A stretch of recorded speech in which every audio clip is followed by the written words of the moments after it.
Hey guys, this is how to change your name on Monopoly Go. So first thing you need to do is just open up the game and then just wait for it to load up. May take some time here. And here we go.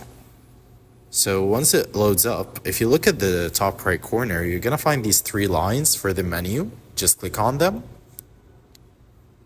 And then click on your profile avatar. Then you need to click on the pen icon next to your name.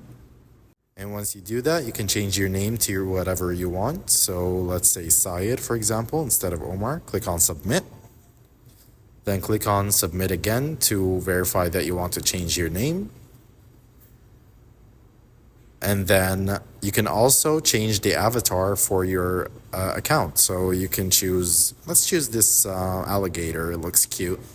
Then click on save. And now my profile has a new avatar and a new name. So that's all what you need to do. Hope that video is helpful.